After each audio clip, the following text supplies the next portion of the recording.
Raise your horns high and let your spirit flow. It's the classic metal wrap-up show. Feel the rush, let the loudness grow. It's the classic metal wrap-up show.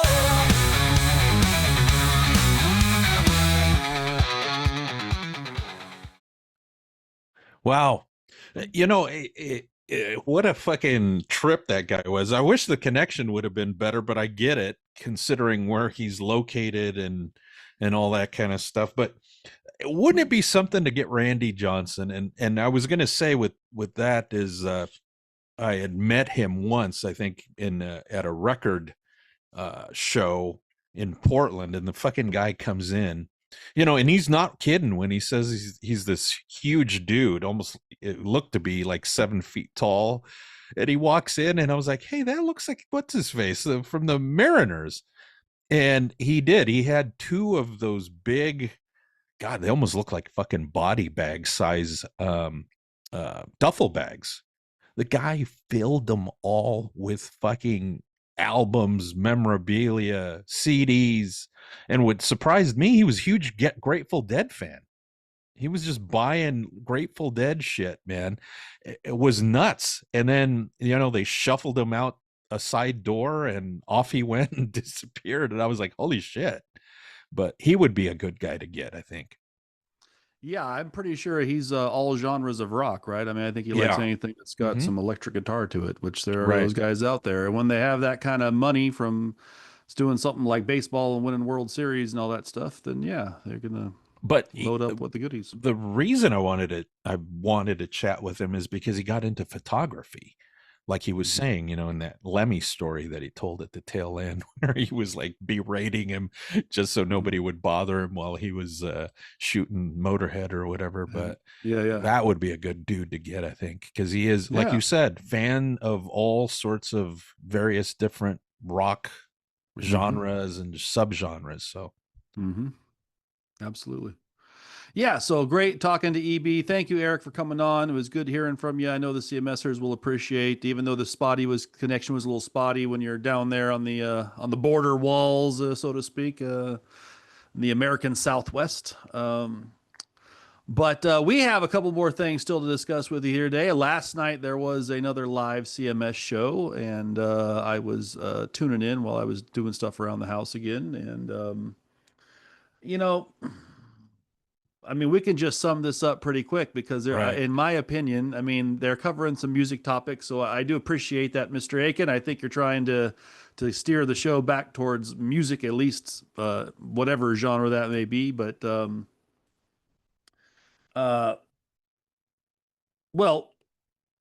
one thing that was interesting on segment one for me was the Pinball PA talk, because he did have some special guests there. And I don't know if some of the CMSers are fans of wrestling or not, but when he mentioned that Florentine was there and this guy from the TV show was there, that's all fine and dandy, but I'm a wrestling fan. The franchise, Shane Douglas, was inside his Pinball PA, and I don't think he quite understands, well, maybe he does. I think Aiken's a wrestling fan. That to me was the guy who I'd want to chop it up with and get an autograph or a picture with, because that dude's been in almost every major wrestling promotion in the history of wrestling for a lengthy career. So, you know, they did the usual "How's your week" stuff in segment one, and we don't even need to brush up with all the nonsense they were talking with that. But one thing I will say, and you guys if you're watching Rumble, I know these guys were sharing it in the chat sometimes, is Mr. Aiken, you got to get the reverb off your commercials, my friend. Every commercial has you speaking the same thing twice, and it's like it's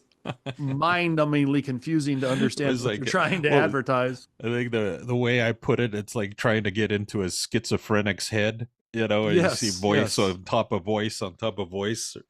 Ooh, that's a lot to digest. And then segment two was a little more, at least music related. They got into the Coverdale, David, which we are probably going to discuss ourselves. David Coverdale is retiring, and the announcement that he will be stepping away from music.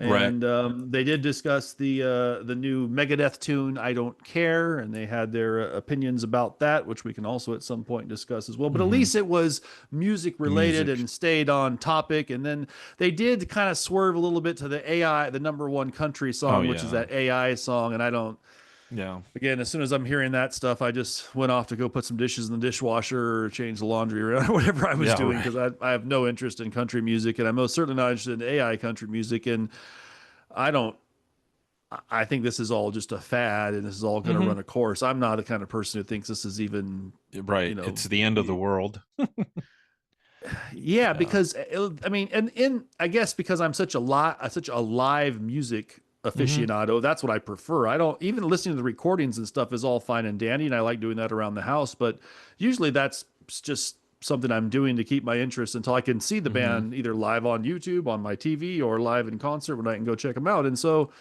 to me, that's one thing that AI will never be able to reproduce. There's no robot that can reproduce Elvis on stage or Jim Morrison on stage, or even just as you saw, even though it wasn't vocally very well done, the Kiss show that they just did with the Landlocked Hmm. thing. There's thousands that you're not, no one, there's no, as they prove, the avatar is not going to take up for Gene and Paul being on stage with the guys doing what they Right. do. So this is all a fad in that regard, in my opinion. People will not long term be entertained by a robot. That's just not. I don't think that's something that's real. I mean, yes, you can get on a video game for a little while, but even that you want to turn off after a certain amount of time and go back to something that's another person or a real something in front of you. And so Right. I think there will always be a market for live music, live bands that are playing live, whether this AI stuff can top the charts. I don't think some of these bands now even care who's on the charts. I'm one of those Hmm. people. I don't even pay attention. I Sure. didn't, them telling me that told me that it was number one. I Right. don't, wouldn't fucking know otherwise because I'm not paying attention to country. I'm most certainly not paying attention to charts anymore. Um, but at least it was music related. Segment two at least stayed music related. So that was a nice twist. No, you know, had to go through another commercial. Then they went to segment three, and I did. This is kind of where I started to lose some interest. Although the first part interested me because it was KNAC, and Right. KNAC is obviously Right. back doing their thing. And apparently, in January 8th, they're going to be doing a thing at the Whiskey, and Right. that's actually probably a little bit more interesting to me than what started going on after that because I think at some point in time and in here Wendell started talking about TV shows he's Hmm. watching, reading a Right. story from something else And that he was. and I just and I think that's where it devolved back to that story about the woman who who was a DJ who said hello to him and the girlfriend got pissed, which he's recycled that one like 3 or 4 times in the last couple of years. I mean, hmm it's just kind of like, okay, here we go. Yeah. yeah. So anyway, so I mean, and then I'm not even that was the paid segment I believe they went through. Yeah. I gotta be honest, man. After that, I just can't. I But cannot go once he I, starts going yeah, into but I politic talk or reading political news stuff. stories. But we Yeah. do have some. We're going to have our Wheezy or Andrew mine Mhm. one of the, The I think the the second segment where he the was Ghoulie talking moment. about Alicia Silverstone being 19. Again, 19. yeah. What's the Yes. magic number? 19, I guess. Very fascinated with Alicia Silverstone when Yeah, she was young. No longer yeah, interested now that she's older, apparently. yeah. So, even though, in my opinion, she still looks pretty damn good Yeah. for an older woman. So, Again, kind of like who was the other one they railed on? Oh, Jennifer Love Hewitt, right? yep, yep, She's a mess now. yes, yeah. Right. For a guy who's got a receding hairline, that's way up Hair in there. plugs, And yes, and bad hair dye on the face and eyebrows. It's like, yeah, okay. You're passing judgment. So, right. anyways, so at this point in time, until something more interesting comes along, I mean, I'll give you the highlights, but Evil at this point in time is more interested in what we're doing, other things going on. I found myself wanting to just click off of them and Hmm. watch some of the Landlocked. I'd rather watch Paul Stanley belch his way through Lick It Yeah. Up or whatever he was doing than these guys rambling on. Well, I mean, at least that's music related. and I think did you catch the St. James thing? Yes.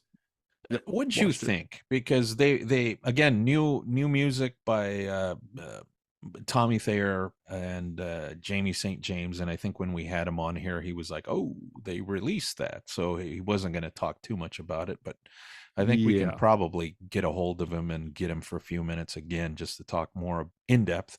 But what was your take? Because it was basically a listening party type thing that was Yeah. streamed on Facebook. Hmm.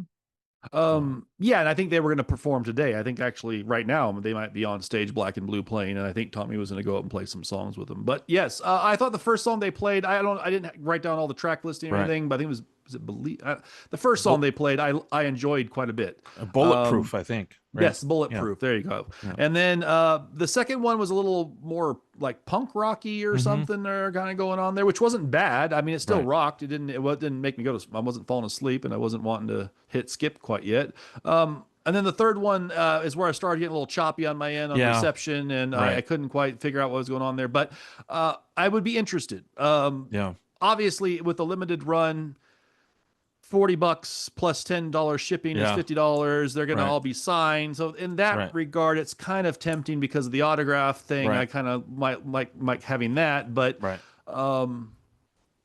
I can I just be honest? I would think I would probably be more interested in just Black and Blue continuing what they're doing with Lifeline. And I would, I mean, don't get me wrong. I mean, Tommy's Right. great and everything, but I think Tommy's not going to separate from the Kiss. And whenever they're going to call, Sure. he's going to run off and go do that. So if I was Jamie, man, I would be looking at let's get a couple more singles out in this Yeah. line of the what we just because that Well, video went right I- up on Cranks, and I'm and that did cross my mind too. I mean, because I bought the last one, and they only did a first run, and it's not on any streaming platforms, and it sounds like this isn't going to be either for a no, bit, they if at kinda- all. Yeah, yeah. But yeah, it did cross my mind. It's like, well, why don't you get together with Thayer and write songs with the guys currently in Black and Blue, and maybe even have Thayer do special guest solo, Mhm. or at least just co-write, and Yeah. then put it out there. Well, I mean, that would be cool. And follow it up with some live dates. I mean, Sure. find another band you can get on a package. Nothing major, but I'm saying there has Sure. to be a band out there that they would slot in with to go, like Armored Saint was doing with some of their Mhm. bands and kind of going out Sure. and doing clubs in larger places, not larger clubs, Sure. Yeah. below theaters or whatever.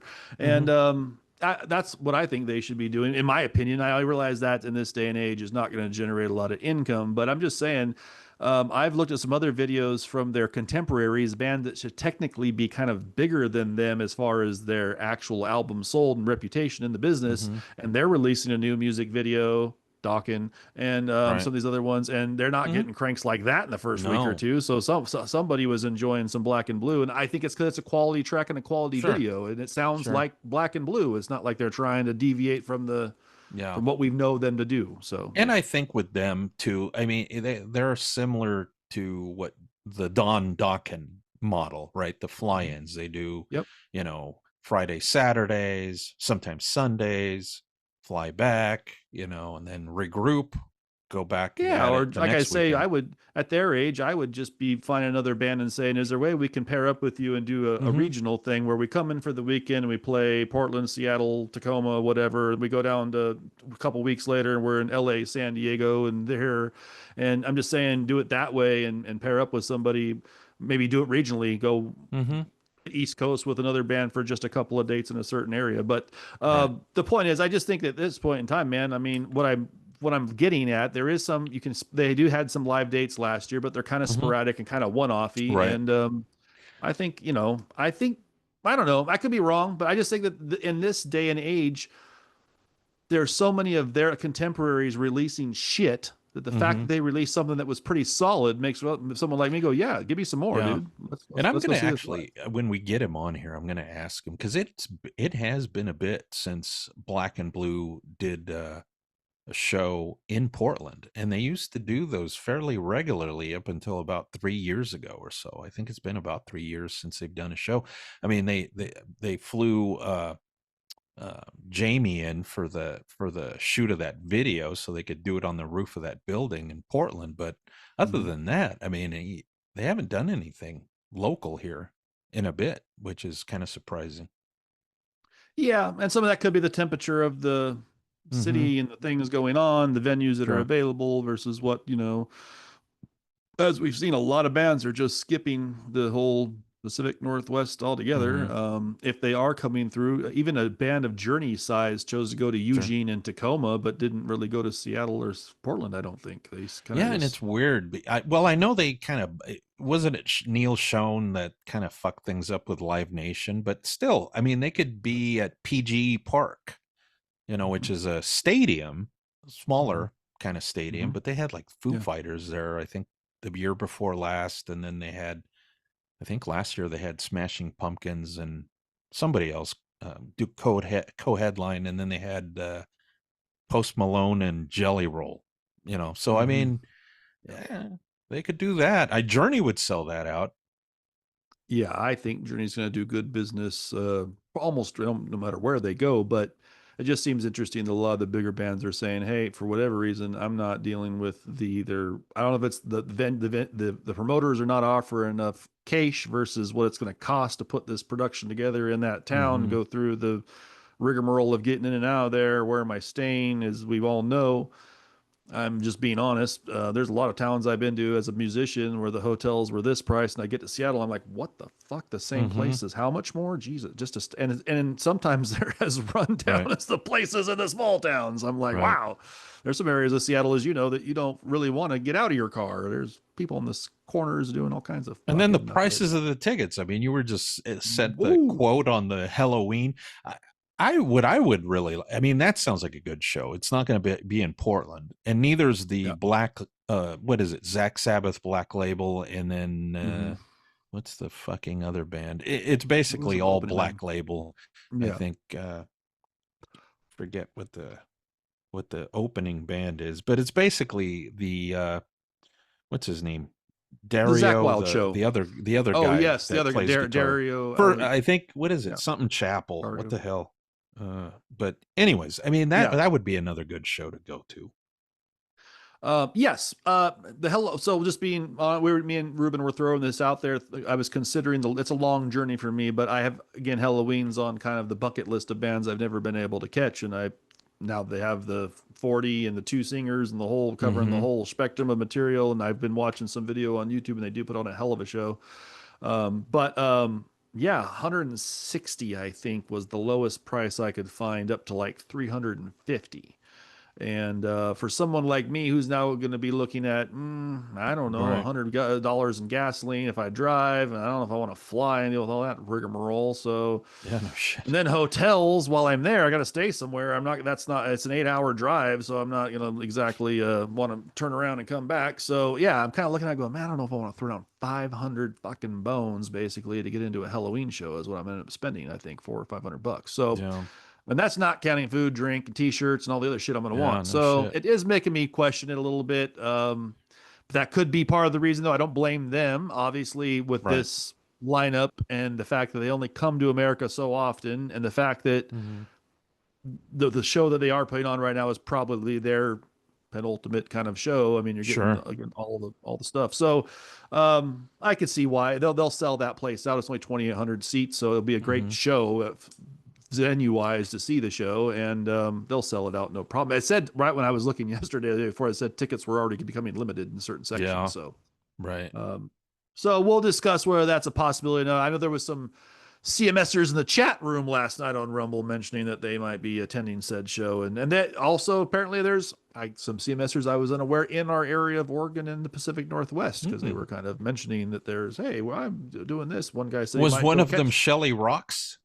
No, Dude Bro 420 and Fuego, whatever his name is. He said something about going to the Eugene Journey show, which tells me somewhere in the Eugene or Central Oregon area. So anyway, so other music. Well, we should probably just go ahead and throw out there, and we brushed on it earlier, but yes, the Kiss Landlocked thing went down. They got Black and Blue there. They had I was kind of surprised some of the other acts that I was seeing. I didn't realize some of those bands were playing there. But what is your take of this? I think this is the beginning of we farewell the makeup. Yeah. People, we farewell the makeup. Not me and Gene doing Kiss. Right. So I'm just saying, like, I can see this now escalating into something that becomes not a tour, but Right. maybe Doc marks a couple of times a year where we're gonna go Mm-hmm. to different places, and whether that's the cruise itself or we're gonna be, in Miami or, like I said, Atlantic City or someplace like that with a casino where you can come see us and see all these other bands and have a convention and have it be a big fucking shindig. And it lets Gene and Paul still make money. Um, can prolong the us sitting around wondering what happened to Avatar. The more they do this, the Right. more we're not questioning where happened to Mm-hmm. avatars and all your Avatar talk and all these things that were seem to be failing, in my opinion. Mm-hmm. Now, for me as a Kiss fan, I would go for the convention.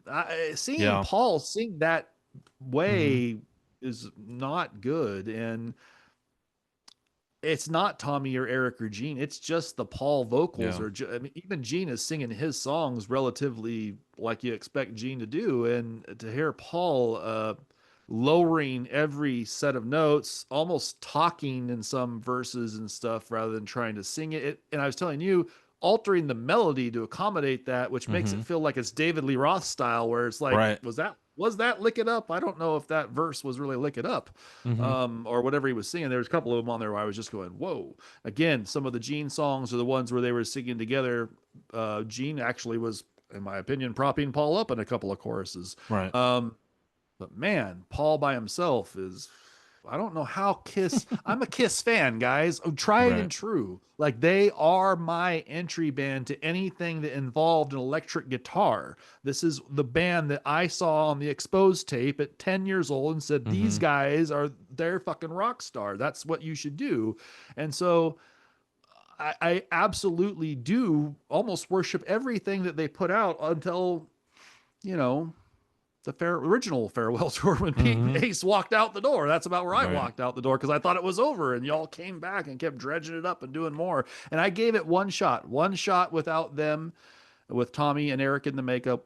Like I said before, on a previous show with my ex-wife, and so she could see what Kiss was about, and it was okay. But if you had seen the reunion tour, you would say it was less than 50% of what that reunion shows were like, and maybe less than 25% of what those shows were like. And it's just, yeah, man, to see them at this point doing, I almost appreciated the acoustic set more because Paul Mm-hmm. wasn't trying to holler and hit the notes and do some of these things. And it's still awkward to me.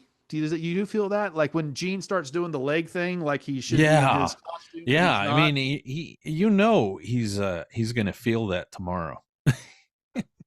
And it just looks awkward because you're not in your Yeah. costume, bro. So you just look Right. like a guy in leather pants and And he cowboy doesn't boots need to doing do something. that. I mean, No, just stand there and be Gene. I Yeah. I think, when having seen him with the solo band, was it 2 years ago, this April or whatever, a year ago or whatever it was. Um, uh, yeah, I mean, he didn't do that, and he doesn't have to do that. And even for that gig, they brought Thayer on board, for that show, just because I mean, he lives part-time in Oregon and has a place out on the Oregon coast and stuff like that. Mhm. But yeah, no, I mean, they don't need to do that. I like them without the paint. Them dressing how they were dressed for that. Just mostly street clothes, right? It's like a button-up shirt and boots and jeans or leather pants or whatever. Just real Mhm. basic Yeah. shit. Yeah. And I guess also I'm just dyed in the wool old school. I feel like if you're Hmm. going to sell me that you farewelled the makeup, then no offense to Tommy, but he should be out and Bruce should be back in if that's what you're doing, because that's to Right. me what the last unmakeup real band that was out there earning and, in my opinion, carrying the Hmm. weight of the name was with Bruce. And so I don't understand why all of it doesn't make sense to me. Yeah. So And I think I even floated out the idea, why not have two guitarists on top, and have both Bruce and Tommy on there, me, and make that it would like a probably be Skinner better. type thing. That would be Yeah. totally cool. Yeah. So I think they're just, but I mean, well, yeah. I mean, Gene wouldn't have done the stupid leg, I'm the demon thing Yeah. in the Revenge era. He wasn't doing Yeah, that. right. No. He had worn out and realized I don't And need to be the demon. I'm just Gene Simmons and right. Kiss now. And he So didn't. for him, yeah, they were doing some of the moves, and I'm Yeah. going like, looks weird. Yeah. And no, he didn't do that on Hot in the Shade. So I mean, and he didn't do that when he was dressed up as a transvestite on Right, Asylum no, or or any of Animalize. the ones. So Yeah, yeah. yeah, Yeah, so as far as that goes, that was just all weird to me. But right. and then I do think there was the kind of the, if you guys saw it, a little bit of a forced moment for Ace, and it felt a little. Mm-hmm. Actually, Gene seemed like he was the Sure. most disturbed or shook up by all of this. Paul was kind of like, I don't know, begrudgingly Yeah. mentioning this about Ace. Yeah. And Yeah. so I don't know. And that's just my take. I understand that the Tommy Summers, Mark Cicchinis, and Michael Brandvolds of the world are going to lapdog everything they did, how great they were when they came back, how they sounded so good and Mm-hmm. fantastic and put on a show. And they always talk it up. So, And I think I'm going to have to listen to that. But in contrast to that, you also have to listen to the Shout It Out Loud cast because those guys are pretty honest. And then also Ed Trunk because he was there in the nosebleeds. He didn't get comped, I don't think, or if he yeah, I did, don't think so. he Not, got yeah. he got a ticket from probably somebody that was comped that kind of threw him a bone or something. Mm-hmm. Yeah, he was definitely in the seats with us regular folks. I don't think Gene and Paul were giving Well, him any extra. and you saw I mean, I sent you that clip from the uh, cannibal corpse wife Mm-hmm. that Mm-hmm. said, and she was saying he sounded great. I forget what her comment was, and I was like, he doesn't sound great, but whatever. I mean, No, there's always those people. I mean, Tommy Summers is right. That's who I was sharing some of his videos mm-hmm, because I knew he was going to be there and I knew he was going to be up close and personal. He always is. mm-hmm. And of course, the commentary, how great they sound. And I'm like, Yeah, yeah, I don't know, bro. If you listen to the verses of how he's singing some of those songs, the Paul songs, they're not right, bro. They're not the way that mm-hmm, the album goes. They're not how he was even doing them just 10 years ago. He's clearly lost it. And as right, far as hitting any notes of value at all. And I just think, yeah, at some point in time, like, it's the deception. It's the mm-hmm, deception that bothers me. I just wish he would say, "Hey, we're farewelling the makeup. We'll be back out there with Tommy and Bruce in a year or two when we take a break. I want to go on vacation to fucking Hawaii and put my toes up because I'm Paul Stanley. Fine, mm-hmm, I'll see you in 2 years. Come back with Bruce and Tommy. Just be straight, dude. Don't act like you're gonna go away when you're never going away. You've been saying you were gonna go away for 25 years, bro. So mm-hmm. at some point in time, a guy like me says this guy's just full of fucking shit and just makes stuff up, just like Don Dawkins, wherever he fucking just Right. whatever comes to his head at that time is a fucking senior fragility, and he fucking just starts spouting shit off when you contradict yourself multiple times in other interviews. So in Paul and Gene's case, what I think I just don't like is it makes me feel like you guys have been deceptive about a lot of things, and one of them is you're constantly going back and we're going to go away, we're not going to go away, and we're going to do this, or we're going to farewell because Pete. You never. The reality is this, bro, and this is where Ace was speaking true. The reunion happened so you guys can make Mm-hmm. money, but also so you could own that fucking goddamn artwork of their face shit. That's what the whole point of that was. Mm-hmm. You didn't want Pete and Ace back in the band for more than a fucking nanosecond, as long as it took to get the contracts back in your fucking hand that says you're now owning Spaceman and fucking that was a Gene Simmons move. Understandable, Gene, you're a smart businessman, but that was just deception, lies and deception. And so I checked out when you said it was a farewell in 2001. It's Mm-hmm. 2025, and here you are again, coming back again. And this time your excuse is going to be, well, it's just for the cruises, or it's just for the conventions, or it's just because we're not wearing makeup. And I'm just saying that's horseshit, horseshit, horseshit. And that's why I'm not going to go. Even though Mm-hmm. I would probably like to go see some of the merchandise and buy shit and talk to people that are Kiss fans, because I'm a Kiss fan too. I can't, I just, it just bothers me. It's not even Tommy or Eric. Yeah. They're fine. It's just the fucking lies and the Mm-hmm. bullshit, dude. So, and the proof of that was you guys could have shown up to the convention, just done an acoustic show on Saturday night, and then said, yeah, that's it. We're not being Kiss again, guys. We're not going out Mm-hmm. with the lights and putting, but everything that was on that stage tells me that this is a production that you plan on taking back out somewhere. Doc is going to all the lights, the sign, the guy, the statues behind, everything tells me that this is going to go somewhere Mm-hmm. else at some point in time and do it again. So, and then Paul gets up there and says, well, we can get on the boat next year, people. Of course. That's Yeah. what we knew what you're going Right. to do, motherfucker. You're not retiring. Right. There was no farewell. Maybe they'll drag Don Dawkins' crippled corpse to, try to get through a 45-minute set.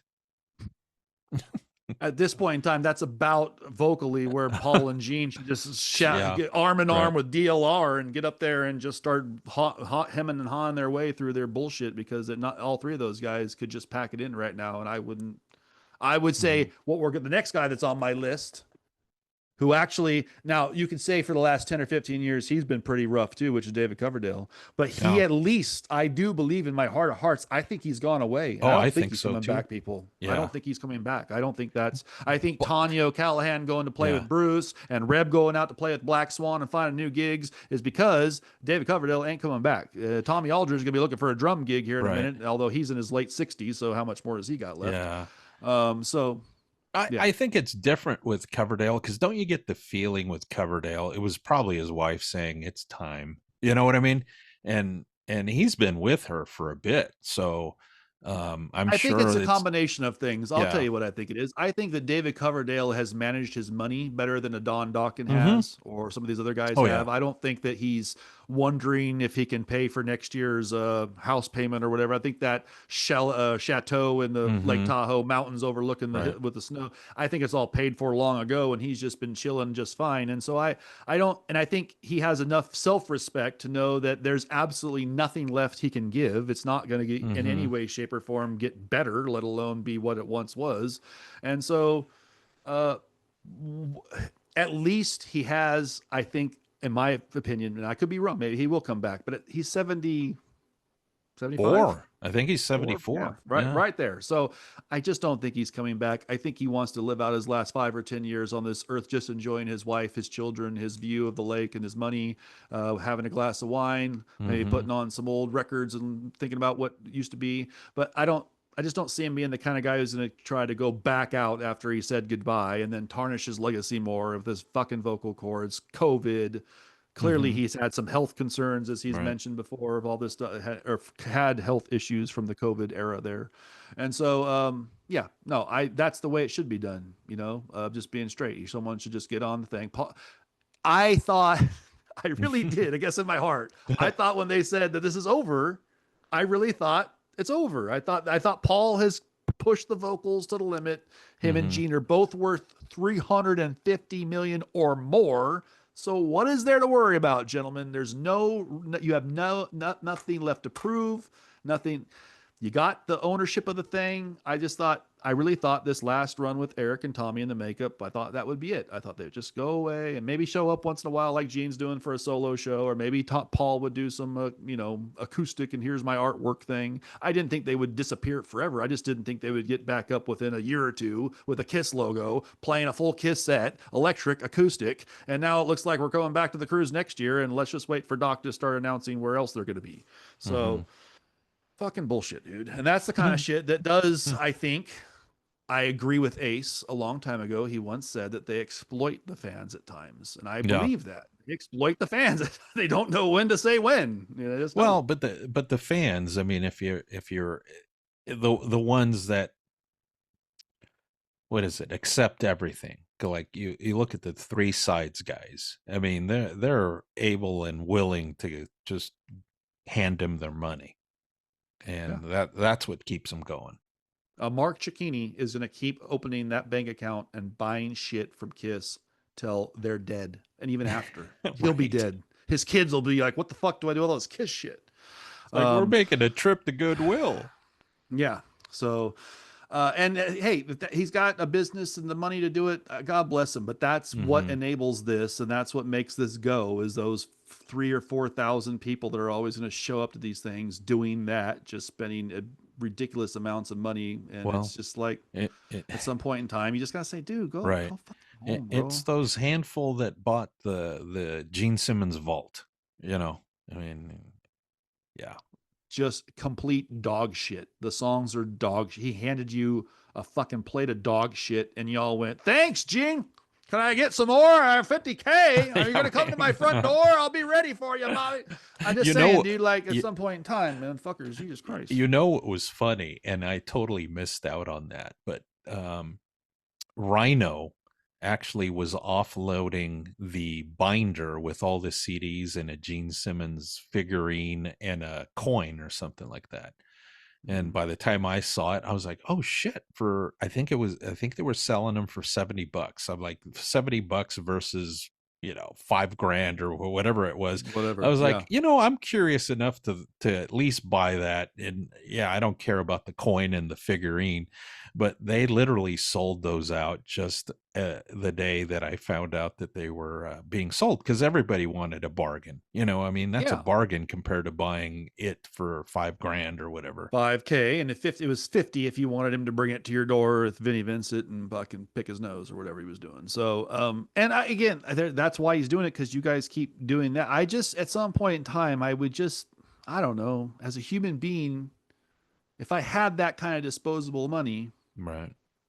I might say, I'll go down to the food bank or the homeless shelter and make a donation, or I'm gonna help the kids get the playground fixed over here. It's Van. I'm just saying, dude. There's other shit that could be going on with $50,000 and having this guy bring a turd on a recorded. I've given you 10 CDs of shit music that never made the cut, Right. and gonna be there for 30 minutes, pull up in a limo, probably fucking hit on your wife and be there for 30 minutes, and pet your cat and eat a fucking candy bar and leave or whatever. I don't know what he was doing, but the point is, Right.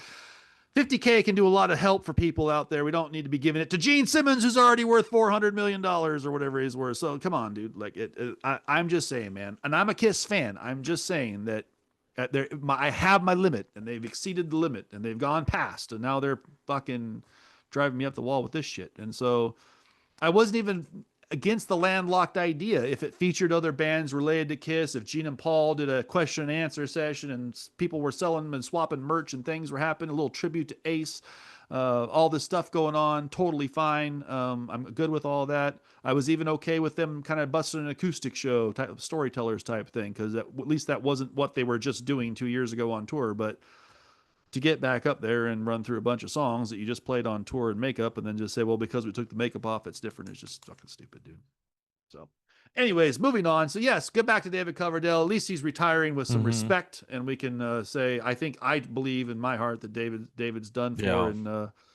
And thank you for all the tunes there, Mr. Coverdale, Right. because I can honestly say that, I mean, like from the very first thing he's on with Deep Purple all the way through, there's shit in there I like all the way through. So there's some people, I like the Marsden, and I like it with Vi, and I like it with, I could go all the way Coverdale to Page, even that even record early, had some even good shit. early 2000s. I was kind of hanging on when he had Mendoza and Reb and Aldrich yeah. and all and Tommy Aldridge on drums and all these guys. And Mendoza was a solid bass player and backing him up vocally and stuff. And it was good. I thought it was still at least, but somewhere around late 2008, 10, like you said, somewhere in there, some things start going wrong and the vocals get worse and worse. And it just never could come back. So at least he had the self-respect to say, I'm done.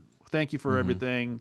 I'm sure there'll be some box sets. I'm sure he can dive into the archives and find a live concert or something no one's ever seen and have him repurpose it and put it out for the fans and so forth. But Don Dawkins, take note, because I think Coverdale's in your age range. I think you both have vocal issues. I think you both are looking at the same rough, I mean, I'm saying future, but as in you're old, go home on your nice view in New Mexico, Don, and put your feet up, Would David Coverdale write a book? Has he written a book? No, not yet. And I'm guessing that's probably happening or happened already, and he's just should be happening. Put it together. Yes. Yeah. I think him and Glenn Hughes are two people I would probably pick up their books and read about. Yeah, you got to get the Glenn Hughes one. I actually have that, but that was a few years back. I mean, it's at least probably 10 years. 10 years. So I mean, he could write an update whole new to that chapter. Yeah.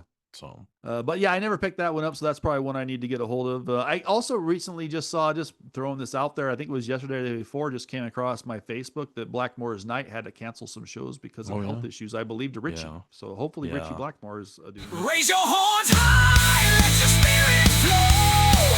It's the classic metal wrap-up show.